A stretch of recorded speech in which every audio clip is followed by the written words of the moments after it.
we're back talking batsmen, and save your pennies. We're talking the cheapies. We're talking the guys that can make you some coin and hopefully facilitate some other better options across your squad.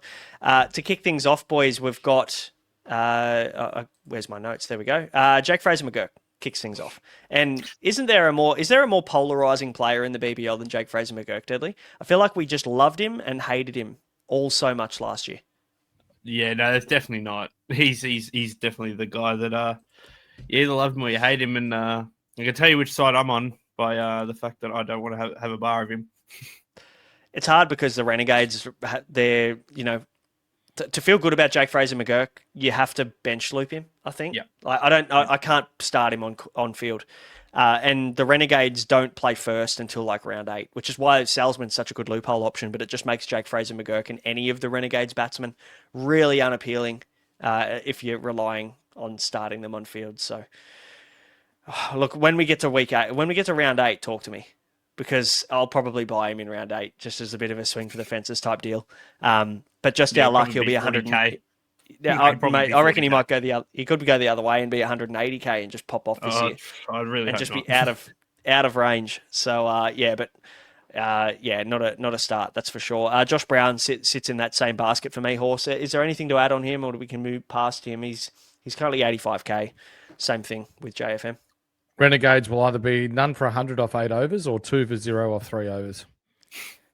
Brown's running between wickets he could run with Rakeem Cornwall and he would be better than Josh Brown. What was his nickname last year? Mudguts. Yeah. We'll bring him back for another year.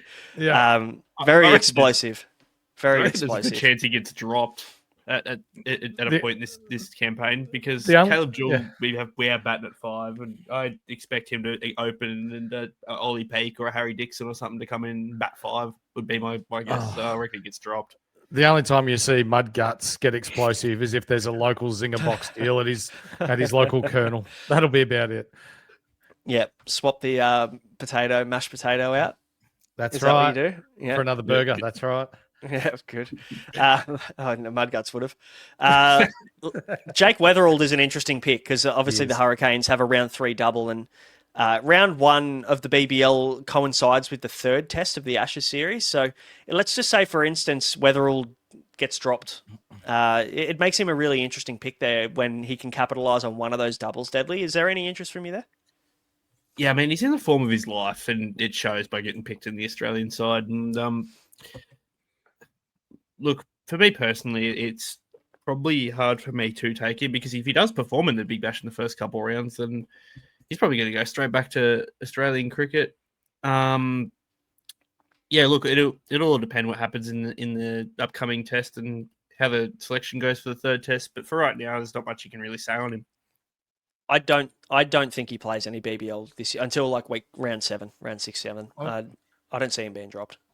He did an underrated job in that 2nd innings for Australia. So while all the accolades went ahead, he batted really well. He copped an absolute ripper in the 1st innings, which, it happens. But in the 2nd innings, he was just level-headed. The ball was moving around a bit. His footwork was good. I think he's locked into that opening gig. I think so as well. He got his front pad blown off as well. Didn't he? In the 1st innings, yeah. So, he was good. He was good in the 2nd innings. Yeah, I don't think he gets dropped. I don't think he plays much BBL until the back end of the campaign. So let's move past him. Laurie Evans is always an interesting one, isn't he? He comes in at 81K. He's back at the Perth Scorchers, which, as we know, he loves playing there at the Furnace at Optus Stadium. I mean, look, I'm not picking a guy batting 5 or 6 and not bowling, so we can move past him pretty quickly. But he's always tempting, isn't he, Deadly? Like, when we get to round 4, the Scorchers are on the double. You want a bit of a high upside swing kind of guy that can set you apart. He's the pod. Yeah, I don't think I'll ever forget his double pretty much against Adelaide, and a couple of years back where he just absolutely took him on in both games that they played. And put up a 169 or something ridiculous in that double, and really changed the outlook of that season. But it does bat low, won't have a bowl, but he's a guy to watch and guy to look out for some fun. Absolutely, he'll give you plenty of that. Mac Harvey, he's an interesting one. Horse. I'll go to you first, mate, because I wouldn't mind both of your opinion on Mac Harvey, because the strikers, albeit they don't have a double until the back end of the season, Right.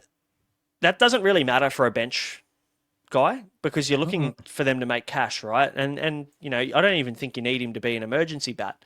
I think you just need him to be your bat 7 and just sit there and make you some coin and free up some cash for some other players.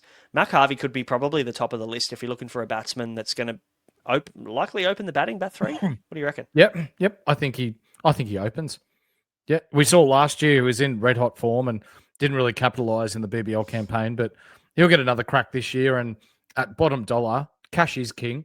So even if he does pop off for a couple of scores and we don't get those scores, albeit, but if he gets himself to 100, 110, 120K and we're able to move off him into a known primo or a fallen primo, happy days. He did put up a 49 against Perth last year when he got the opportunity at Marvel. So, you know, he can do it. He's a great scoring fielder potential as well. there. Yeah. We talked about hotspot fielders in the episode we did for the Patreon subscribers on, you know, winning tactics and stuff. And he is one of the best fielders in the competition, Deadly. So extra little bonus there, because, you know, he's going to be fielding in hotspots. Yeah. Really rated his fielding. He's been one of the better fielders. That was the only reason he really got picked for the Renegades to start, was because of how good of a fielder he was. But no, he's had some unreal form. I think he probably does have to open the batting now. With the lack of options the strikers have, obviously had Darcy Short move on, Jake Weatherall move on from last year. Two guys who were their basically main openers, and there's a spot for him. And opening in Shield cricket, he probably has to be the guy. And look, at 58K for an opening bat, I think it's pretty hard to look past. I agree. I really like him. So consider Mac Harvey for your bat 7 bench position to make you some coin. Hopefully he gets a couple of scores to start things off and boost that cash gen. Now, the next man is Campbell Kellaway. I think we're all in agreement. We were talking off air that there is every chance that Campbell Kellaway ends up batting 3 for the Stars this year, and Sam Harper, God forbid, ends up dropping out of this team. Campbell Kellaway is the form Shield opener in the competition, Sheffield Shield. He is probably the next in line for an opening test spot, in my opinion. This kid's put up scores two years in a row now. He's probably the standout batsman in Shield cricket, and he's super talented, Deadly. Like this guy can bat. Yes, he's a freak. Just put up 82 in the Prime Minister's 11 game that just finished up. He hasn't really had a bad game in the past couple of years, really. Like, he's been really, really consistent, really, really good. I think the Stars would be stupid to at least not give him a crack at 3. Horse, agree? Campbell Kellaway? I would be probably maybe even keener on Campbell Kellaway, just knowing the talent there, as opposed to Mac Harvey, if I wanted to go in that direction, knowing the Stars have an earlier double. Yeah, with Campbell Kellaway, he's more of a grinder when we talk about, and we're not talking about the app here, we're talking about someone who likes to knock the singles and twos around. He's not so much someone that's going to clear the boundaries with a career strike rate in T20s of 123. So he's someone that can stay in and what have you. He's not going to get you any big strike rate bonuses, but he's just so talented with the bat. Like he will make runs. And yeah, he definitely has a future in Australian cricket. For sure. Excited to see how the Stars handle it, but they do need a little bit more up top than what they've gotten. Tom Rogers still finding a way to get a gig, and I don't love him up the top either. But they need a bit of stability. You know, Maxi needs a platform, and Stoinis needs a platform. They can't keep coming in at 2 for 3 for 20. It's just setting them up for failure. So, yeah, if the Stars are going to be good this year, it needs to be off the back of Campbell Kellaway at the top. Fun fact, Campbell Kellaway, in his, looks like his last one-dayer against New South Wales, scored 43 and took 2 for 25. Yeah, he bowls a little leggy, little Chinaman. So, yeah, rate that if they need an extra spin option, which I don't think they do. Decent in the field too. Yeah. He's a very talented player. 58.5. You can't really do much worse than that. And let's talk about another kind of, we're not quite basement price, but 58,500 is Ollie Davies. And you know what you're going to get from him, Horse? Like that's the thing with Ollie Davies. He somehow comes in at the second bottom price, but you know every year there's going to be a game or two where he pops off, and then he'll just let you down either side of that. So if you can time it for the round 2 Thunder double, he could be the guy that you get in to enable the rest. And we talk about batters with patience. He's got the patience of Josh Brown or Mud Guts in a KFC drive-through. So he can see off a couple of balls, but then it's either rocks or diamonds, as we say. Yeah. Ollie Davies. We're talking Ollie Davies, Campbell Kellaway, Mac Harvey. Probably, honestly, flip a coin on those three guys because all three of them could do some good things for you as your last batsman to enable the rest of your squad.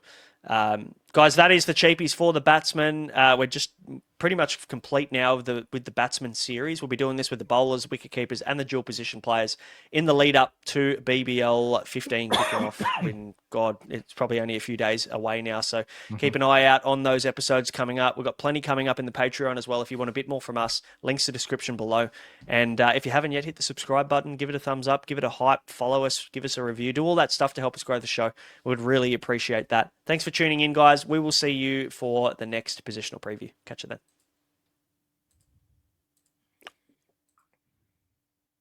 I hit the wrong button.